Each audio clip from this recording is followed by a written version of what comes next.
Hello बच्चों, let's see this question. The question says the value of tan square secant inverse 3 plus cot square cosecant inverse 4 is.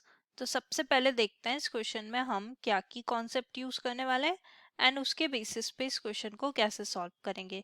सो देखो, अगर हमारे पास ये right triangle है and यहाँ पे ये थीटा एंगल है, let's say this is A, this is B and this is C. So यहाँ से अगर हम सीकेंट थीटा की वैल्यू फाइंड आउट करेंगे, सो सीकेंट थीटा हमारे पास क्या होता है, that is hypotenuse divided by base.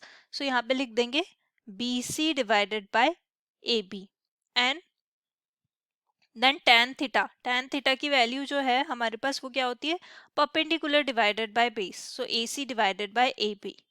Then cosec theta की वैल्यू जो है वो हमारे पास क्या होती है, that is hypotenuse, so hypotenuse divided by perpendicular, so that is AC.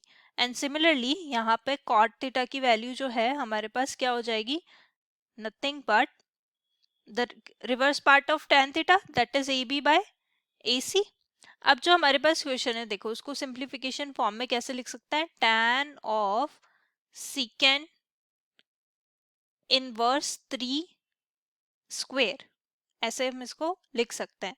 Then cot of cosecant inverse 4. तो देखो हम क्या करते हैं, यहाँ पे सबसे पहले इसको सिंप्लीफाई कर लेते हैं. tan ऑफ secant इनवर्स 3 का स्क्वायर, इसके लिए हम क्या करते हैं, जो secant इनवर्स 3 है इसको tan इनवर्स में कन्वर्ट कर देते हैं. तो कन्वर्ट करने के लिए क्या करेंगे, हम सबसे पहले एक ट्राइंगल ड्रॉ करेंगे. ये हम थीटा एंगल ले लेते हैं, तो यहाँ पे लिख लेते हैं secant थीटा, और अगेन जो नेम जो है वो सेम दे देते हैं, A B and C. So secant theta की वैल्यू जो है वो हमारे पास B C by A B है की कॉन्सेप्ट से. तो यहाँ पे देखो ये वैल्यू जो है वो 3 के इक्वल है, यानी कि ये 3/1 लिख सकते हैं इसको. सो 3/1 ले सकते हैं. सो लेट्स से जो बी सी की वैल्यू है वो 3k हो जाएगी. बी सी इज 3k क्योंकि ये रेशियो गिवन है हमें, तो let's say that is 3k and A B की वैल्यू जो है वो k ले लेते हैं. तो यानी कि हमें AC की वैल्यू ले फाइंड आउट करनी है. तो AC की वैल्यू कैसे फाइंड आउट करेंगे, हम पाइथागोरस थ्योरम अप्लाई करेंगे जिसके according hypotenuse square is equal to base square plus perpendicular square. So यहाँ पे हाइपोटेनस स्क्वायर की वैल्यू 3k स्क्वायर हो जाएगी is equal to base square की वैल्यू k स्क्वायर हो जाएगी एंड AC स्क्वायर की वैल्यू तो हमें फाइंड आउट करनी है. तो ये हो जाएगा 9k स्क्वायर और इस k स्क्वायर को भी इधर ले आएंगे. सो ये हो जाएगा AC स्क्वायर. सो यहाँ से अगर AC की वैल्यू AC स्क्वायर की वैल्यू देखें तो यहाँ पे AC स्क्वायर की वैल्यू आ जाएगी 8k. तो AC की वैल्यू आ जाएगी हमारे पास, that is square root of 8k. इसको ऐसे लिख सकते हैं 2√2k. अब देखो क्योंकि हमें कन्वर्ट करना था सिकेंट इनवर्स को tan इनवर्स में, सो tan थीटा की वैल्यू अगर हम फाइंड आउट करेंगे अब, सो tan थीटा की वैल्यू हमारे पास आ जाएगी, that is nothing but AC by AB. So AC की वैल्यू हमने फाइंड आउट कर ली. So AC is 2√2k and AB is nothing but we have k. So ये हो जाएगी हमारे पास 2√2. तो यानी कि हम सीकेंट इनवर्स 3 को क्या लिख सकते हैं, tan इनवर्स ऑफ 2√2. तो हमें वैल्यू किसकी फाइंड आउट करनी थी, हमें वैल्यू फाइंड आउट करनी थी that is tan of secant inverse 3 square. So that is nothing but यहाँ पे आ जाएगा that is tan of tan inverse of 2√2 square. So यहाँ से ये हो जाएगा 2√2 square. So that is nothing but 8. तो ये हमारे पास फर्स्ट वाली वैल्यू हो गई. अब हम क्या करेंगे, सेकेंड वैल्यू फाइंड आउट करते हैं. तो सेकेंड हमें क्या फाइंड आउट करनी है, हमें फाइंड आउट करनी है cot of cosec inverse 4 square. So cot of cosec inverse 4 square, यहाँ पे इस पे होल स्क्वायर लगा देते हैं.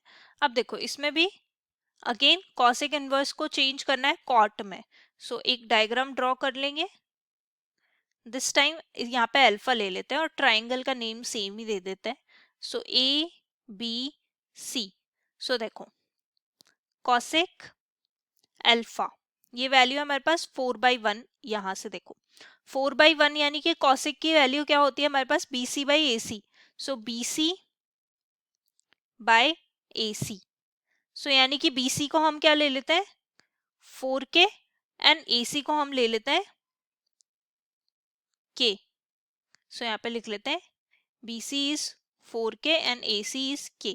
अब हमें ए बी की वैल्यू फाइंड आउट करनी है. सो अगेन यहाँ से हम पाइथागोरस थ्योरम अप्लाई कर देंगे. That is A C square plus A B square, और इसकी वैल्यू हमारे पास किसके इक्वल हो जाएगी that is B C square के. सो देखो ए सी स्क्वायर जो है वो के स्क्वायर है प्लस ए बी स्क्वायर हमें फाइंड आउट करना है. बी सी स्क्वायर की value 4k square. 4k square is 16k square और ये के स्क्वायर उधर चला जाएगा. So 16k square minus K square that is 15k square. So square root लेंगे तो ए बी की वैल्यू हमारे पास क्या आ जाएगी स्क्वायर रूट ऑफ 15 और स्क्वायर रूट ऑफ के लेंगे तो के आ जाएगा. तो ये हमारे पास ए बी की वैल्यू हो जाएगी स्क्वायर रूट ऑफ 15k. अब हमें किसकी वैल्यू निकालनी है कॉस इनवर्स 4 की in terms of cot inverse. So cot theta की वैल्यू कॉट अल्फा की वैल्यू यहाँ से फाइंड आउट कर लेते हैं. सो कॉट अल्फा, तो देखो हमारे की कॉन्सेप्ट से कॉट अल्फा की वैल्यू क्या है A B by A C. So A B की वैल्यू हमारे पास क्या है square root of 15k and A C की वैल्यू हमारे पास क्या है that is k. K cancel out हो जाएगा, ये आ जाएगा स्क्वायर रूट ऑफ 15.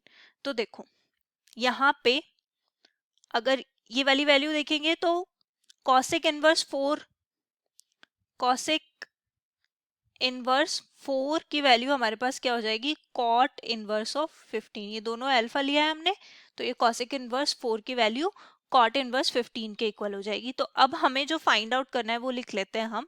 हमें फाइंड आउट करना है कॉट ऑफ कॉसिकेंट इनवर्स 4 का स्क्वायर.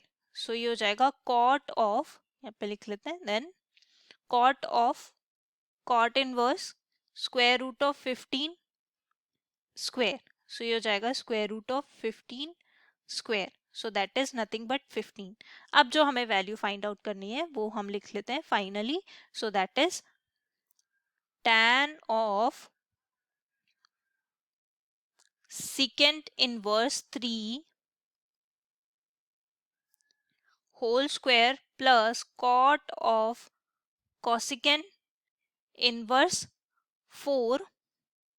सो यहाँ पे दैट इज नथिंग बट ये आई थी हमारे पास 8 और ये 15, तो दोनों का सम करेंगे तो ये आ जाएगा हमारे पास that is 23. So this is our final answer. Hope you understood it well. Best of luck. Thank you.